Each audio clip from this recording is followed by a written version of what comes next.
ይህንን ቪዲዮ ሁላችሁም ኦርቶዶክሳውያን ለወላጆች እንድታዳርሱ በእግዚአብሔር ስም ጠይቃለሁኝ። በተለይም ደግሞ ልጆቼ ትምህርት አይገባቸውም፣ ይማራሉ፣ ትምህርት ቤት ይሄዳሉ፣ ነገር ግን ትምህርት አይገባቸውም፣ አስጠኝ ቢቀጥርላቸው ሌላም ነገር ባደርግ ልጆቼ ትምህርት አይገባቸው በጣም ይቸገራሉ። እንደዚሁም ደግሞ ትምህርት ጀምራችሁ ለምሳሌ በተለይም ደግሞ ብዙ ልጆቻችን ከሚቸገሩበት የትምህርት ክፍል አንዱ ከ7ኛ ክፍል ደግሞ ከ8ኛ ክፍል እስከ 12ኛ ክፍል እንዲሁም ደግሞ እስከ ዩኒቨርሲቲ ባለው ቆይታቸው ላይ ልጆቻችን በትምህርት በጣም ይቸገራሉ። ብዙ አይነት ፈተናዎች በቤታችሁ ውስጥ ይመጣልና ይህ ሲታይ ውጤታቸው የማቆልቆል ውጤታቸው የመውረድ እንደዚሁም ደግሞ ልጆቻችን በብዙ አይነት ሱስ ውስጥና የማይሆን ሕይወት ውስጥ እንዲገቡ ከሚያደርጉ ነገሮች አንዱ እኛ በቤታችን ውስጥ የምናደርገው ነገር ማነስ ነው። ለልጆቻችን ስኬታማ ሕይወትና ለልጆቻችን በትምህርታቸው በሁለቱም በኩል በዓለማዊም ትምህርት በመንፈሳዊም ትምህርት የተሳለ ሰይፍ ሆነው እንዳያገለግሉ የምናደርገው እኛ ወላጆች ነን። ብዙ ወላጆች የሚጨነቁት ልጆቻችን ምን ትምህርት ቤት ተማሩ፣ የትኛው ትምህርት ቤት ተማሩ፣ ኢንተርናሽናል ነው፣ ሎካል ትምህርት ቤት ነው፣ የሀገር በቀል ትምህርት ቤት ነው የሚሉ ጉዳዮች ላይ እንጨነቃለን እንጂ ለልጆቻችን ለሕይወታቸው የሚያስፈልገው ጉዳይ ለብዙዎቻችን አንጨነቅም። ስለዚህ ዛሬ የምነግራችሁ እነዚህ በጣም ወሳኝ ነገሮች ሁላችሁም ኦርቶዶክሳውያን በቤታችሁ ሊኖር ይገባል። አሁን የምነግራችሁን ነገር በተቻላችሁ አቅም በቤታችሁ ውስጥ ልታደርጉ ይገባል። ዛሬ በጣም ብዙ ቤተሰቦች በልጆቻችን እንቸገራለን አይደል? ጸባያቸው ይቀየራል፣ አመላቸው ይቀየራል። ለምንድን ነው ብዙዎቻችን የምንጨነቀው? ለሕይወታቸው ለሚያስፈልገው ነገር ብዙዎቻችን አንጨነቅም። የምንጨነቀው በትምህርታቸው ተምሮ ዶክተር ሆነው እንዲኖሩ ብቻ ነው። ያ ብቻውን በቂ አይደለም ውድ ቤተሰቦቼ። አዎ ዶክተር ቢሆኑ ይጠቅማሉ፣ ያገለግላሉ። ግን እግዚአብሔር የሌለበት እውቀት፣ እግዚአብሔር የሌለበት ትምህርት በጣም አስቸጋሪ ነው፣ በጣም ከባድ ነው። ስለዚህ እንዴት አድርገን ነው ልጆቻችን ብሩህ አእምሮ እንዲኖራቸው ለወገን፣ ለዘመድ፣ ለቤተሰብ፣ ለሀገር የሚጠቅሙ ልጆችን ማፍራት የምንችለው የሚለውን አሁን በምነግራችሁ ቪዲዮ ላይ ትመለከታላችሁ። ስለዚህ በጣም መረዳት ያለብን ልጆቻችን ብሩህ አእምሮ እንዲኖራቸው ሁላችንም ኦርቶዶክሳውያን አሁን የምነግራችሁ ነገር በቤታችሁ ሊኖር ይገባል። የመጀመሪያው ውድ ቤተሰቦቼ አንድ ኦርቶዶክሳዊ በቤቱ የቅዱስ ያሬድ ድርሳንና የቅዱስ ያሬድ መልካው ሊኖረው ይገባል። በጣም አስተውላችሁ አዳምጡ ውድ ቤተሰቦቼ። ይህንን የምናገረው ዝም ብዬ አይደለም።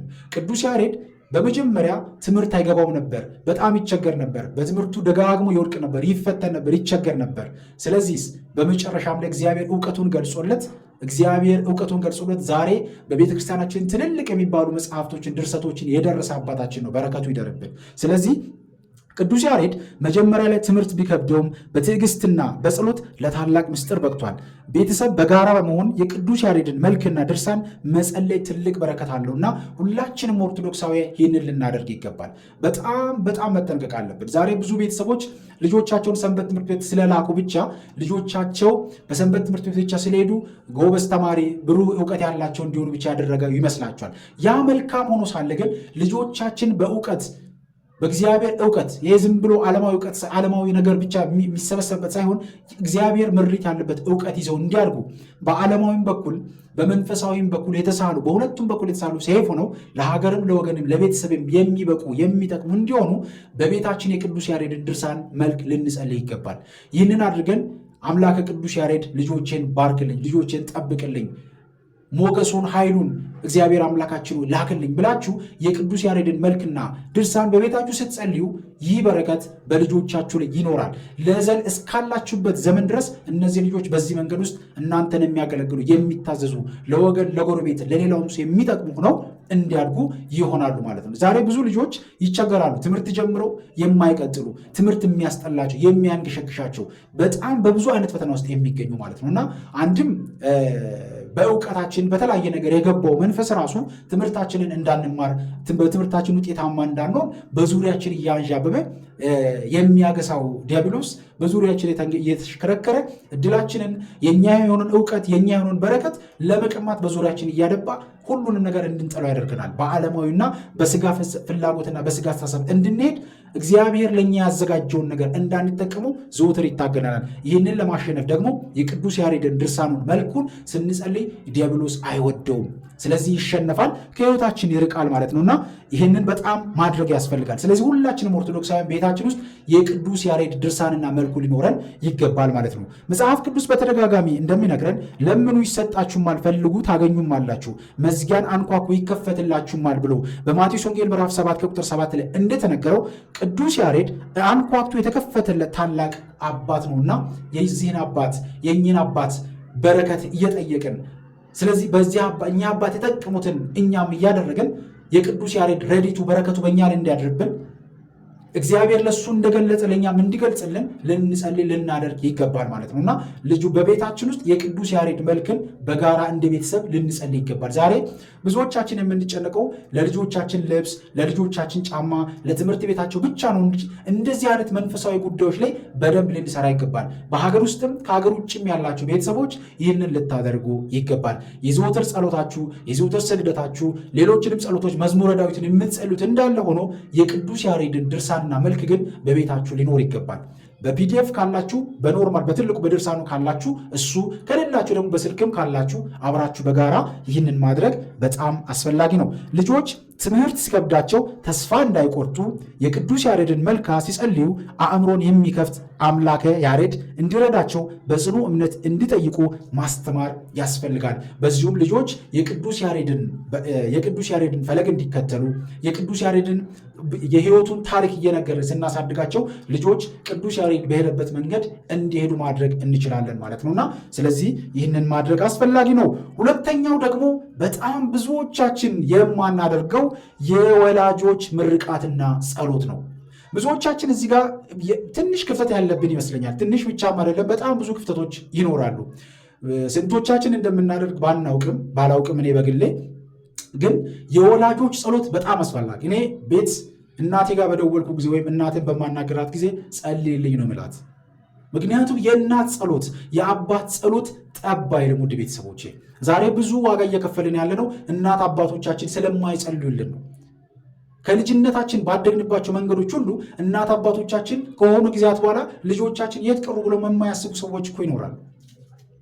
አንዳንድ እግዚአብሔር የባረካቸው ደግሞ የእኛን መቸገር የእኛን መከራ ማየት የማይወዱ ለዘመናት ወልደውን አሳድጎን መከራ አይተው አሳድጎን አሁንም ባለንበት ዘመን ለሁላ ከኛ የማይለዩ የሚያግዙን የሚደግፉን ወላጆች አሉ።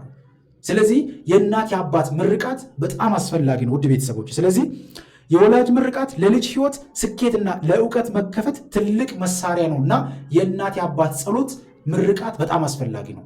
ብዙ ጊዜ በጣም መጠቀም የሚገባን ነገር እዚህ ጋር ልንገራችሁ። ጸሎት ከጸለያችሁ በኋላ ለምሳሌ መልካ ሥላሴን ጸልያችሁ ከሆነ ወይም ደግሞ ድርሳነ ሚካኤልን ጸልያችሁ ከሆነ ድርሳነ ሚካኤልን እንደጨረሳችሁ ወይም መልካ ሚካኤልን እንደጨረሳችሁ አንድ የምትመርቁትን ሰው እዛው ጸሎት ቦታ ላይ ሆናችሁ ከመውጣታችሁ በፊት ደውላችሁ ቅዱስ ሚካኤል ይባርክ፣ ቅዱስ ሚካኤል ያሳድግ፣ ቅዱስ ሚካኤል ዘርህን ይባርከው፣ ቅዱስ ሚካኤል ቤትን ይባርከው፣ ቅዱስ ሚካኤል ትዳሪን ይባርከው ማለት ትልቅ ጸሎት ነው ውድ ቤተሰቦች፣ ትልቅ ጸሎት ማለት ነው። ስለዚህ ሁላችንም ልጆቻችንን ልንመርቅ ይገባል። አንዳንድ ብዙ ቤተሰቦች የማይረዱት ነገር በዛሩና በመንፈሱ በኩል ሆነው ልጆቻቸውን ስለሚመርቁ ምርቃቱ እርግማን ሆኖ ሕይወታቸውን ያበላሻል። ስለዚህ ይህንንም በጣም መጠንቀቅ ያስፈልጋል። ነገር ግን እግዚአብሔር ሁሉን አዋቂ፣ እግዚአብሔር ሁሉን የሚያስተካክል አምላክ ነውና ቤተሰቦች ልጆቻቸውን ሊመርቁ ይገባል። በተለይም ከጸለይን በኋላ ከተንበረከክን በኋላ እግዚአብሔርን ካመሰገንን በኋላ ልጆቻችንን ልንመርቅ ይገባል። ልጆቻችን ባሉበት ቦታ እግዚአብሔር እንዲያሳካላቸው፣ ጤና እንዲሆኑ፣ ሰላም እንዲሆኑ፣ መልካም ትዳር እንዲገጥማቸው፣ የተባረከ ዘር እንዲኖራቸው እናት አባት ሊመርቁ ይገባል ማለት ነውና መጽሐፍ ቅዱስ አባትንና እናትን አክብር መልካም እንዲሆንልህ ዕድሜህም እንዲረዝምልህ ብሎ በኤፌሶን መልእክት ምዕራፍ 6 ከቁጥር 2 እስከ 3 ላይ እንደተገለጸው አባትንና እናትን ማክበር፣ ስለዚህ ይህንን በጣም አስፈላጊና ወሳኝ ነገር ነው። እንደዚሁም ይስሐቅ ያዕቆብን በባረከው ጊዜ የያዕቆብ የታላቅ ጸጋ ባለቤት ሆኗል ዘፍጥረት 27 ላይ እና ይህንን በጣም ማድረግ ያስፈልጋል። ቤተሰብ ልጆችን ሊመርቅ ይገባል። በጸሎት ልጆችን ሊያስብ ይገባል። ዛሬ ብዙዎቻችን የዚህ አይነት ክፍተቶች ያሉብን ይመስለኛል። ለእነዚህ ጉዳዮች ትኩረት አናደርግም። ብዙዎቻችን የምንጨነቀው ለሚለብሱበት ልብስ፣ ለሚያደርጉት ጫማ፣ ለሚኖሩት ኑሮ እንጨነቃለን እንጂ ልጆቻችን በእግዚአብሔር ምሪትና በጸሎት ተደግፈው እንዲኖሩ የማድረጉ ጉዳይ ላይ በጣም ብዙ ክፍተቶች አሉና ወላጆች ሁልጊዜም ማታ ልጆቻቸውን ሲያስተኙና ጠዋት ወደ ትምህርት ሲሄዱ የቅዱስ ዑራኤልን ጽዋ የቅዱስ ያሬድን ጥበብ ይደርባችሁ ብለው ግንባራቸውን እየሳሙ መመረቅ አለባቸው ማለት ነውና ወላጆች ትልቅ ኃላፊነት አለብን ማለት ነውና ብዙዎቻችን የምንጨነቀው ለሚለብሱት ልብስ፣ ለሚመገቡት ምግብ፣ ለሚተኙበት ቦታ ለነዚህ ጉዳዮች በጣም እንጨነቃለን። ግን ለሕይወታቸው ለነፍሳቸው ጉዳይ ለሕይወታቸው ለሱ በጣም ማሰብ ያስፈልጋል ውድ ቤተሰቦች እና ስለዚህ ጽድቁንና መንግስቱ ላይ በደንብ መስራት ያስፈልጋል ውድ ቤተሰቦች። ይሄ አስፈላጊ ነው። ሶስተኛው በጸበልና በቅባ ቅዱስ መታገዝ ያስፈልጋል። ልጆቻችንን ጸበል እንዲጠጡ በጸበል እንዲጠመቁ ማድረግ፣ ጸበል እንዲጠጡ ማድረግ፣ በጸበል ሰውነታቸውን፣ ፊታቸውን፣ አይናቸው እንዲታሽ ማድረግ፣ አይናቸው ላይ የተቀመጠ አይነ ጥላ እንዳያነቡ እንዳያዩ የሚገረደውን የሚገረግረውን የሚከለክለውን አብሯቸው የተወለደውን መንፈስ አብሯቸው ያደገውን መንፈስ የምንዋጋበት መንገድ አንዱ በዚህ ነው፣ በጸበልና በቅባ ቅዱስ መታገዝ። ልጆችን ቅባ ቅዱስ ማስቀባት፣ ቤተክርስቲያን እየወሰደ ልጆቻችንን በካህናት አባቶቻችን ቅባ ቅዱስ ማስቀባት። ያም ካልሆነ ቅባ ቅዱሱን በካህናት አስባርከን ቤት አምጥተን ባል ቤት ውስጥ ልጆችን እየቀባ አይንን እንደዚሁም ደግሞ እየቀባ በሚበላው በሚጠጣው ነገር ላይ ጠብ የተደረገ ልጆች በዚህ መንገድ እንዲያድጉ ማድረግ ያስፈልጋል። ዛሬ በብዙ መንገድ ከባድ ህይወት ውስጥ እያሳለፍን ያለ ነው። ለዚህ ነው ልጆቻችን ትምህርት አይገባቸውም፣ በትምህርታቸው ይቸገራሉ፣ በትምህርታቸው በጣም ይፈተናሉ። እኔ ዩኒቨርሲቲ በነበርኩት ሰዓት ላይ በጣም ብዙ ልጆች ከ100 ምናምን በላይ የተባረሩ ልጆች አውቃለሁ። እኔ ግቢ ያሉት በእኔ ዲፓርትመንት በአንድ ዲፓርትመንት ብቻ ከ100 ምናምን በላይ ተማሪ ማለት ነው። ከ200 ምናምን ተማሪ ከነበርነው ውስጥ 100 ምናምን ተማሪ ተባረዋል ማለት ነው። ይሄ ሁሉ ፈተና የሚመጣው ዝም ብሎ አይደለም። ምክንያቱም የሆነ ነገር አለ። እኛ በሁለቱም በኩል የተሳለን ሰይፍ ሆነን እግዚአብሔርን፣ ሀገርን፣ ቤትን የምናገለግል እንዳንሆንና ለቤተ ክርስቲያንም ጥሩ ነገር እንዳንሰራ እንደዚሁም ለቤተሰብ መልካም ነገር እንዳናደርግ ከሚያደርጉ ነገሮች አንዱ የዲያብሎስ ሴራ ነው። ስለዚህ እሱን ልናሸንፍ የሚገባው ዲያብሎስ ከሚዘረጋብን ወጥመድ ለማምለጥ የምንችለው አንዱ በእነዚህ መንገዶች ስንጠበቅ ነውና በጸበልና በቅባ ቅዱስ መታገዝ። ቤተ ክርስቲያናችን ጸበልና ቅባ ቅዱስን ለፈውስና ለአእምሮ መታደስ ትጠቀምባቸዋለች። ስለዚህ ሁላችንም ኦርቶዶክሳውያን ይህንን ልናደርግ ይገባል። ይህንን ካደረግን ይህንን የምናደርግ ከሆነ አይናችን ላይ የተቀመጠው የይሁዳው መንፈስ፣ አይናችን ላይ የተቀመጠው የአይነ ጥላው መንፈስ ስናነብ ከኛ ጋር አብሮ አያነብም፣ ይዘጋል፣ ይከለከላል። ለምን? ቀድመን በእግዚአብሔር ስም ባርከነዋል። ሰውነታችንን ገላችንን በሙሉ በቅባ ቅዱስ እየተቀባን በጸበል እየተጸበልን ስንሄድ በውስጣችን የሚያደፍጡን መንፈስ እንዋጋዋለን ማለት ነውና ይህንን ማድረግ በጣም አስፈላጊ ነው። በዮሐንስ ወንጌል ምዕራፍ 9 ከቁጥር 7 ላይ ጌታችን ዕውሩን ሰው በሰሊሆም ጸበል እንዲታጠብና እንዲያይ እንዳደረገው ሁሉ ጸበልም የአእምሮን መጋረጃ ይገፋል። ቅዱስ ያዕቆብም በጌታ ስም እርሱን ዘይት ቀብተው ይጸልዩለት ብሎ እንደተናገረው በማለት የቅዱስ ቅባት ኃይልን ገልጧልና ስለዚህ ሁላችንም ቅባ ቅዱስን መጠቀም ያስፈልጋል። ቅባ ቅዱስ ማለት የተባረከ ዘይት ማለት ነው። ስለዚህ የወይራ ዘይት ተገዝቶ ቤተሰብ ውስጥ እንግዲህ ሁላችንም ኦርቶዶክሳውያን በተለይም የመናፍስትን ውጊያ የተረዳችሁ ሰዎች በቤታችሁ ውስጥ ቅባ ቅዱስ ይኖራል ብዬ አስባለሁ። ወይም ደግሞ የተባረከ ዘይት የሚባለው የወይራ ዘይት ገዝታችሁ አስባርካችሁ በቤታችሁ አስቀምጣችሁ ወይም ደግሞ በካህናት አስባርካችሁ ቤታችሁ ውስጥ በምትመገቡት ነገር፣ በምትጠጡት ሻይ፣ በምታደርጓቸው ነገሮች በሙሉ እየጨመራችሁ መጠቀም ትችላላችሁ ማለት ነው። ስለዚህ ይህንን ማድረግ ያስፈልጋል። ካህናት ሲባርኩት በጣም ትልቅ በረከት ታገኙበታላችሁና ይህንን ማድረግ የማትችሉ ደግሞ ባላችሁበት አቡነ ዘበሰማያትን ጸልያችሁ፣ ሰኔ ጎልጎታን ጸልያችሁ ሊሆን ይችላል፣ የመስቀል አጥር ጸሎትን ጸልያችሁበት ሊሆን ይችላል መጠቀም ትችላላችሁ ማለት ነውና እንደሚሆንላችሁ መንገድ እንደምትችሉት በሚመቻችሁ መንገድ ማድረግ ትችላላችሁ። ስለዚህ በጸበልና በቅባ ቅዱስ መታገዝ በጣም አስፈላጊ ነው። ተማሪዎች ትምህርት ከመጀመራቸው በፊት ጸበል እንዲጠጡና በቅዱስ ሜሮን ወይም በጸሎት በከበረ ዘይት ግንባራቸውን መታተም ዝንጉነትን ያርቃል። ይህ በጣም አስፈላጊ ነገር ነው። ውድ ቤተሰቦቼ ዛሬ ብዙዎቻችን ይህን ነገር አናደርግም። ከቤታችን ከመውጣታችን በፊት እንደዚህ አይነት ነገሮችን የማድረግ ፍላጎቱም የለንም። ብዙዎቻችን ስለምንቀባው ቅባት፣ ስለምንሰራው ጸጉር ከቤታችን ከመውጣታችን በፊት ልጆቻችን ከመላካችን በፊት ፊታቸው አምሯል ወይ፣ መልካቸው ተስተካክሏል ወይ፣ ጸጉራቸው አምሯል ወይ፣ አለባበሳቸው ተስተካክሏል ብለን እናስባለን እንጂ ልጆቼ ቅባ ቅዱስ ተቀብተዋል ወይ፣ ልጆቼ ጸበል ጠጥተዋል ወይ፣ ልጆቼ ዘቢብ ቀምሰዋል ወይ፣ ልጆቼ ዘቢብ ወስደዋል ወይ ብለን ብዙዎቻችን አንጨነቅም። እነዚህ አሁን የሚነግራችሁ ነገሮች ግን ለልጆቻችን በጣም አስፈላጊና ወሳኝ ነገሮች ናቸው። ይህንን ስላችሁ በትምህርት ቤት ብቻ አይደለም። በነገራችን ላይ ልጆቻችንን ከቤት ይዘን ከመውጣታችን በፊት ሰዎች ጋር፣ ጎረቤት ጋር የሆነ ቦታ ይዘን ከመሄዳችን በፊት እነዚህን ነገሮች ልናደርግ ይገባል። አሁን ባለንበት ዘመን ውስጥ የመናፍስቱ ሴራ እንደዚሁ በቀላሉ የምናልፈው ጉዳይ አይደለም ውድ ቤተሰቦቼ። ስለዚህ በጣም መጠንቀቅ ያስፈልጋል። ዘመኑን መዋጀት ያስፈልጋል። ይሄ በጣም ሁላችንም ኦርቶዶክሳውያን ልናደርገው የሚገባ ነገር ነውና ስለዚህ በጸበልና በቅባ ቅዱስ መታገዝ ማለት ነውና ሶስተኛው ይሄ ነው። አራተኛው ደግሞ በጣም ብዙዎቻችን የምናውቀው የቅዱስ ዑራኤልን አማላጅነትና የብርሃንን ጽዋ ወይም ደግሞ የቅዱስ ዑራኤልን ድርሳን፣ የቅዱስ ዑራኤልን መልክ፣ እንደዚሁም ደግሞ የቅዱስ ዑራኤልን ጸበል መጠጣት። እንግዲህ ሁላችንም እንደምናውቀው ቅዱስ ዑራኤል የእውቀት መልአክ ነው። ዕዝራን እውቀት የሰጠው የእውቀት ጽዋን ያጠጣው፣ እንደዚሁም ጻድቁ አባታችን አባ ጊዮርጊስ ዘገስጫን የእውቀት ጽዋን ያጠጣው ቅዱስ ዑራኤል ነው። ስለዚህ ቅዱስ ዑራኤልን መማፀን፣ ቅዱስ ዑራኤልን መለመን፣ የእሱን አማላጅነት መጠየቅ፣ በድርሳኑ፣ በመልካው፣ በጸበሉ፣ በቅዱስ ዑራኤል በሚደረጉ በሁሉም ነገሮች ውስጥ መሳተፍ፣ ቅዱስ ዑራኤልን የቤታችን ጠባቂ ማድረግ፣ ቤታችን ውስጥ የቅዱስ ዑራኤልን ስዕል አድኖች፣ የቅዱስ ዑራኤልን ስዕሎች በቤታችን ውስጥ ማስቀመጥ፣ በቅዱስ ዑራኤል መባረክ፣ የቅዱስ ዑራኤልን ደጅ መርገጥ። ይህንን የምናደርግ ከሆነ ልጆቻችን ብሩህ አእምሮ ይኖራቸዋል። ይህንን ማድረግ ያስፈልጋል። በጣም ብዙ ሰዎች የተጠቀሙበት በጣም ብዙ ሰዎች ይህንን ነገር የተጠቀሙበት ስለሆነ ሁላችንም ይህንን ማድረግ ያስፈልጋል። የቅዱስ ዑራኤልን ጸበል መጠጣት፣ የቅዱስ ዑራኤልን ድርሳን፣ የቅዱስ ዑራኤልን መልክ መጸለይ በጣም አስፈላጊ ወሳኝ ነገር ነው። ቅዱስ ዑራኤል ለነቢዩ ዕዝራ የጥበብን ጽዋ ጠጥቶ ምስጢር እንደገለጠለት በቤተ ክርስቲያን ታሪክ በድርሳኑ ተመዝግቧል። ስለዚህ የቅዱስ ዑራኤልን ምልጃ መጠየቅ ያስፈልጋል።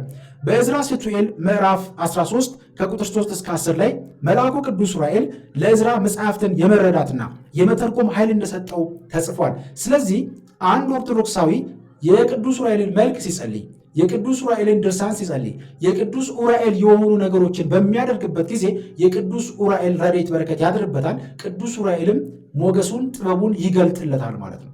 ስለዚህ ይህንን ማድረግ በጣም አስፈላጊና ወሳኝ ነገር ነው። እንደ ቀልድ ማየት አያስፈልግም ወደ ቤተሰቦች። ስለዚህ ይህንን ማድረግ ያስፈልጋል። መዝሙረ ዳዊት እየጸለይኩ ነው፣ እንዲህ እያደረግኩ ነው። ልጆቼ ግን እንደዚህ የሚባል ነገር የለም።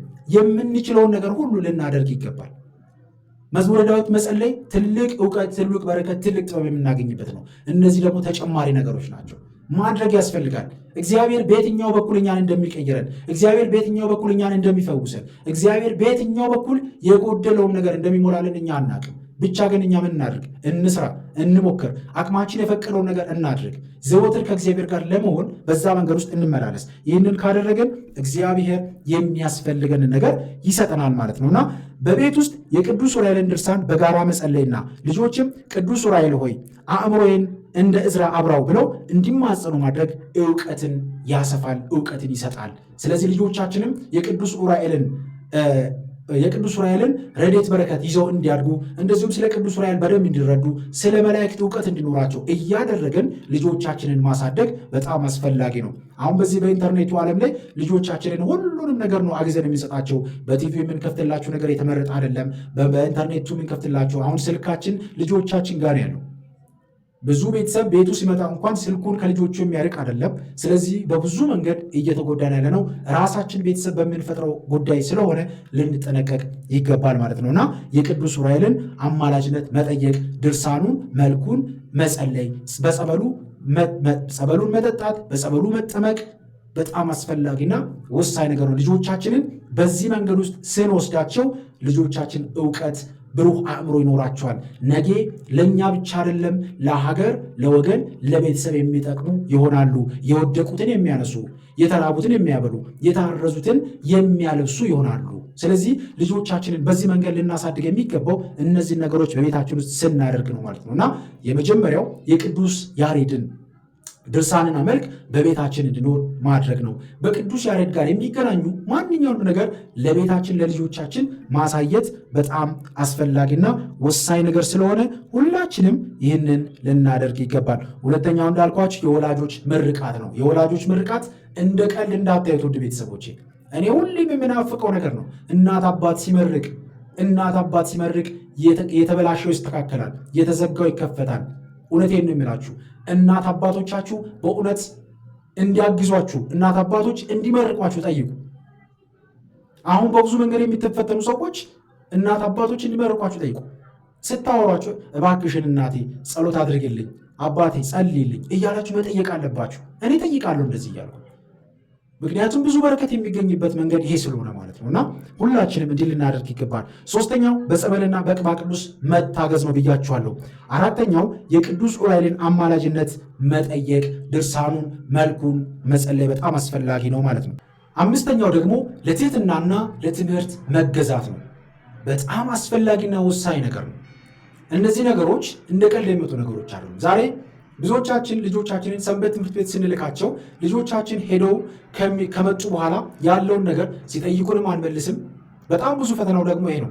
ልጆቻችን ሰንበት ትምህርት ቤት ሄደው ተምሮ ከመጡ በኋላ ልጆች ቤተሰቦችን ይጠይቃሉ። ቤተሰቦች ደግሞ ለመመለስ ዝግጁ አይደሉም። ስለዚህ እያንዳንዱ ቤተሰብ ለልጆቹ ለሚጠይቁ ጥያቄ መልስ ሊሰጥ ራሱን በቤተክርስቲያን ውስጥ በሚገኙ ትምህርቶች ውስጥ ራሱን ሊያሳተፍ ይገባል። በቤተክርስቲያን ውስጥ የሚገኙ ትምህርቶችን እያንዳንዱ አቅሙ በቻለው መንገድ ልማር ይገባል።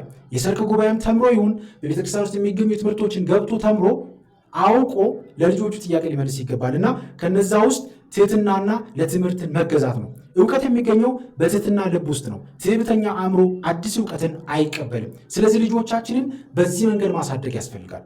ልጆቻችንን ትህትናን እንዲያውቁ፣ ትህትና ምንድን ነው፣ ትህትናን እንዲረዱ፣ በትህትና መንገድ ውስጥ እንዲኖሩ እኛ ልናሳያቸው ይገባል።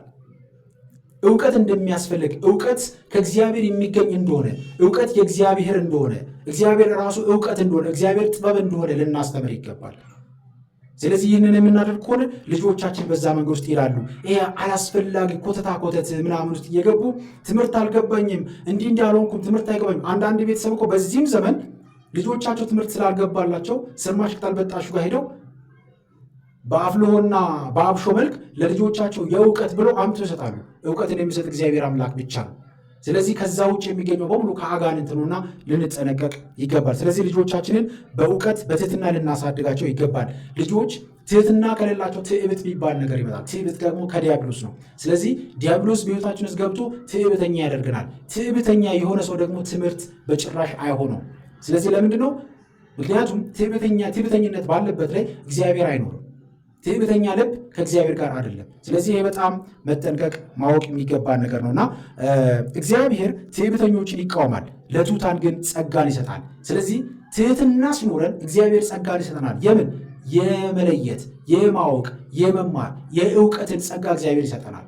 በትምህርታችን ከፍተኛ ደረጃ እንድንደርስ፣ በትምህርታችን ሀገር እንድናስጠራ፣ በትምህርታችን ለራሳችን፣ ለወገናችን፣ ለቤተሰቦቻችን እንድንጠቅም የሚሆነውን ጸጋ እግዚአብሔር ይሰጠናል ማለት ነው እና ይህንን ሁላችንም ልናውቀው የሚገባ ወሳኝ ነገር ነው። ልጆች መምህራኖቻቸውን እንዲያከብሩና በትህትና እንዲማሩ መምከር። መምህሩን የሚወድና የሚያከብር ልጅ ከመምህሩ የሚወጣው እውቀት በቀላሉ ይገባል። ስለዚህ ልጆቻችንን ቀድመን ትህትና፣ ፍቅር፣ ደግነት፣ መልካምነት ልጆቻችንን ካስተማርን በየትኛው መንገድ ቢሆን በትምህርታቸው ስኬታማና ጎበዝ ይሆናሉ። ለምን? ነግረናቸዋል። ሰዎችን እንዲያከብሩ፣ በትህትና እንዲጓዙ፣ በፍቅር እንዲመላለሱ፣ ሰዎችን እንዲያግዙ፣ ሰዎችን እንዲረዱ ስላደረግን በየትኛው መንገድ ውስጥ ፈተና ቢመጣም ያንን ይሻገሩታል። የሚያሻግራቸው እግዚአብሔር አምላካችን ስላለ ማለት ነው እና ልጆቻችንን በዚህ መንገድ ማሳደግ በጣም አስፈላጊ ነው። ስድስተኛው ውድ ቤተሰቦቼ የእመቤታችን የቅድስት ድንግል ማርያምን ረድኤት መጠየቅ ነው። እመቤታችን ለሁላችንም ትደርሳለች። በየትኛውም ጊዜ ፈጥኖ ደራሻችን ነች እመቤታችን። በየትኛውም ችግሮቻችን ሁሉ ልጆቻችን በፈተና በችግር ውስጥ በሆኑ ጊዜ፣ ትምህርት አልገባ ባላችሁ ጊዜ እማምላክ ወላዲተ አምላክ ቅድስት ድንግል ማርያም እባክሽን ልጆቼን ተመልከቺ፣ ልጆቼን እርጂ፣ ከልጅሽ ከወዳጅሽ ከመድኃኒታችን ከኢየሱስ ክርስቶስ ዘንድ እውቀትን አሰጭልኝ፣ ልጆቼን በጥበብ ሞገስ ተመልከቻቸው ብለን መጠየቅ፣ የእመቤታችንን አማላጅነት የእመቤታችንን ረድኤት በረከት መጠየቅ። ምክንያቱም እናት ነቻ፣ ልጇን የታቀፈች ጡቷን ያጠባች ያሳደገችም አምላክ። ስለዚህ ለእኛ በደንብ ብዙ ነገር ታደርግልናለችና የእመቤታችንን ረድኤት መጠየቅ። እንደውም አባቶቻችን የጥበብ መከማቻ ነው የሚሏት። እመቤታችን የጥበብ መከማቻ ወይም መዝገበ ጥበብ ናት። አባቶች ሰላም ለኪን መጸለይ አእምሮን እንደሚያበራ ያስተምራሉ። ስለዚህ ሰላም ለኪን ጸሎት፣ የእመቤታችን የማርያምን ጸሎት በደንብ አድርጎ መጸለይ ያስፈልጋል ማለት ነው። ውዳሴ ማርያምን እንደምንጸልየው ሰላም ለኪ ጸሎትን በደንብ አድርጎ መጸለይ በጣም አስፈላጊ ነው ቤተሰቦች። ስለዚህ ሰላም ለኪ እንግዲህ እንዳልኳችሁ እመቤታችን የጥበብ መከማቻ ናች፣ ወይም ደግሞ መዝገበ ጥበብ ትባላለች። የጥበብ መዝገብ ነች። ስለዚህ እመቤታችንን የሚጠይቅ ለዚህ ነው ደጋግሜ የምነግራችሁ መጽሐፈ አርጋኖን ወይም ጸሎተ አርጋኖንን የሚጸልይ ሰው እውቀት ላይ እውቀት ይኖራል። ለምን? አባታችን ቅዱስ አባ ጊዮርጊስ ዘገስጫ ይህንን የጻፉት ይህንን መጽሐፍ ሲጽፉ በጣም በብዙ አይነት እግዚአብሔር በብዙ ነገር ጥበብ ገልጦለት ነው እና መጽሐፉ ላይ ታችሁት ከሆነ የአርጋኖን መጽሐፍ አይታችሁት ከሆነ እመቤታችን ከፊት እንዲህ ተስላ አይነት ነገር ቁጭ ብላ ነው እያያት እንደሳራት እየተገለጸችለት እየነገረችለት እንደጻፈው አይነት ነው የተጻፈውና እመቤታችን ትቀርበናለች፣ እመቤታችን ትመጣለች።